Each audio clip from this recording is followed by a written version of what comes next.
Hello everyone, welcome back to the channel. Tonight we take you inside a chilling what-if scenario, one that military analysts have debated for years. What if Israel's most advanced weapon, the Merkava main battle tank, faced a devastating defeat on the battlefield? What if an entire armored division was wiped out in a single day, leaving generals in disbelief and Israel's military machine shaken to its core? This is not breaking news. It's a cinematic what-if simulation, imagining how such a catastrophic event might unfold in a future conflict. The scene begins in the open desert plains near the Gaza border, a region that has seen countless battles, but none like this. Dawn breaks with a strange silence. Dust swirls around the horizon as a massive Israeli armored column advances. Dozens of Merkava Mark IV tanks, supported by infantry and drones, roll through the sand. Their objective, to cut off a suspected militant supply route, destroy enemy tunnels, and re-establish control over key terrain. The operation is codenamed Iron Resolve. Commanders inside Israel's Southern Command believe this mission will be swift, a show of strength to demonstrate the IDF's unmatched ground power. But intelligence reports hint at something different, something lurking underground. As the column pushes deeper into hostile territory, something strange happens. Radio signals begin to cut out. Drones lose connection. The terrain becomes increasingly narrow, perfect ground for an ambush. Then, without warning, the desert erupts. A barrage of anti-tank missiles screams toward the lead vehicles. 1, 2, 3 direct hits. The first Merkava explodes, its turret thrown high into the air. Seconds later, another tank is hit from the side, its armor penetrated by a tandem-charged warhead. The battlefield turns into a storm of fire, smoke, and chaos. Within minutes, a dozen tanks are burning.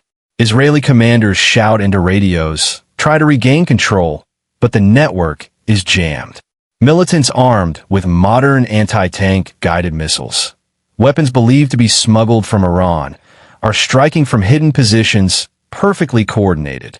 What was supposed to be a surgical operation has turned into a deadly trap. Drone footage, fictional but all too real, shows entire columns of Israeli armor immobilized. Flames rise like torches in the desert night. Commanders on the ground call for air support, but even that is complicated. Militants are using mobile decoys, heat traps, and electronic jammers to confuse targeting systems. Within the first hour, nearly 20 Merkava tanks are either destroyed or disabled. Israel's military command, watching the situation unfold in real time from a bunker near Tel Aviv, is stunned. The Merkava was considered almost invincible, its armor tested in countless wars. Yet here, it's being dismantled piece by piece.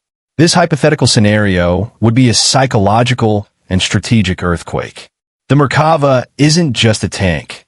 It's a symbol of Israel's technological dominance and battlefield confidence. To see it fail so completely would shake both military planners and the Israeli public. As the fictional battle rages, surviving tank crews attempt to retreat, but escape routes are cut off. Explosives planted along the main roads detonate as convoys pull back, trapping vehicles in plumes of fire and dust. From the sky, reconnaissance drones capture harrowing images. Black smoke pillars stretching across the horizon, destroyed tanks scattered like broken toys. On the ground, medics scramble to evacuate the wounded under relentless rocket and sniper fire. In this imagined crisis, Israeli air units finally enter the fray. F-16s and Apache helicopters rain missiles down on suspected launch sites, lighting up the desert with fire. Yet for every strike, new launchers appear from underground bunkers, resurfacing like ghosts. By nightfall, the once proud armored division is in ruins. More than half its vehicles are gone. Communication lines are shattered. Fuel convoys can't reach the front. And a chilling realization dawns. The enemy knew every detail of the operation in advance. A cyber breach, perhaps? Or inside information leaked from within. Back at Israeli military headquarters, generals watch the live feed in disbelief. Tactical maps show red zones spreading across the border area like wildfire. Reports flood in, tank platoons missing, commanders unresponsive, drones shot down. One general slams his fist on the table. How did this happen? The Merkava is supposed to be unstoppable. An intelligence officer responds quietly. They've adapted. They're not fighting our old wars anymore. Indeed, the fictional enemy's strategy is ruthless and modern, blending guerrilla warfare with advanced weaponry, drones, and information warfare. Instead of confronting Israel head-on, they've created a kill zone, where even the strongest armor becomes a liability. By day 2, the situation reaches a breaking point.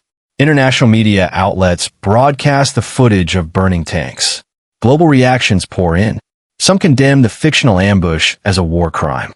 Others call it a failure of overconfidence, a sign that even the most powerful militaries are not invincible. In this scenario, Israel faces both military and political fallout. Opposition leaders demand answers. Protesters fill Tel Aviv streets, holding signs that read, "Our sons died for arrogance." The IDF launches an internal investigation. How did decades of strategy fail in just 24 hours?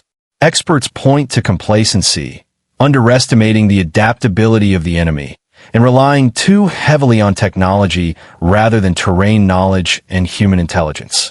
As part of this what-if narrative, Israeli intelligence quickly works to turn the disaster into a lesson. Military engineers swarm to the crash sites, recovering data from destroyed tanks. Cyber units begin tracing communications used by the militants. A new plan forms, Operation Rebuild Shield. Within weeks, the IDF upgrades its battlefield strategy. Drones with AI-guided pathfinding, improved thermal shielding, and satellite synchronization with ground units. But the scar remains, the realization that no machine, no matter how advanced, guarantees victory. Meanwhile, in this simulated storyline, world powers scramble to respond. The UN calls for de-escalation. The US offers military aid and investigation teams. Russia and Iran use the moment to showcase their own anti-tank systems, bragging that they can neutralize Western armor. For the people living in the affected region, the fictional disaster has real human consequences. Thousands are displaced, towns near the front line lie in ruins, and fear spreads across borders. The once confident Israeli public now questions its military doctrine. Analysts on talk shows debate whether the age of heavy armor is over, replaced by drones, cyber warfare, and asymmetric tactics. But amid all this imagined destruction, there's a glimmer of resolve. Survivors of the ambush division return home to tell their stories. Tank crews describe the chaos, the bravery of soldiers who stayed behind to defend others, and the lessons learned. In this fictional ending, Israel's generals stand before their troops and admit the hard truth. Even the strongest army must evolve. The Merkava may have fallen, but the fight for survival, strategy, and adaptation continues. The scenario ends with a haunting image. Rows of burned-out tanks under the setting sun, dust blowing across the battlefield. While far away, defense engineers begin sketching blueprints for a new generation of armor. A voiceover closes. History has always favored those who learn. And in war, those who fail to adapt are rewritten by those who do. In this what-if world, the fall of Israel's Merkava fleet serves not as propaganda, but as a reminder, technology alone cannot win wars. Strategy, adaptability, and human intelligence remain the ultimate weapons. And that is the lesson from this hypothetical nightmare, a future that must never become reality. Thanks for watching. Don't forget to like, subscribe, and share.